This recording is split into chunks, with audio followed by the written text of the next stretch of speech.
সবাই কি করছো? আজকে ছুটির দিন, রবিবার। তো আমরা সবাই ভাবলাম একটু টাইম পাস করার জন্য বাইরে কোথাও যাই, স্পেশালি টাইম পাস করা।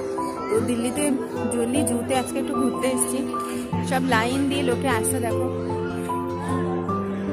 এইটা একটা জুয়ের ভিতরে না, একেবারে দেখো কত সুন্দর একটা গার্ডেন আছে।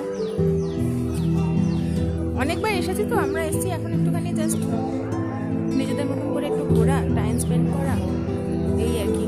ঠান্ডাটাও একটু একটু কম কম লাগছে। বাইরে তো বেশ গরম, মানে ভিতরে যে এত বেশি ঠান্ডা আছে ঘরের ভিতরে, বাইরে বেরিয়ে সেটা মনেই হচ্ছে না। আর জায়গাটা দেখো কত সুন্দর লাগছে।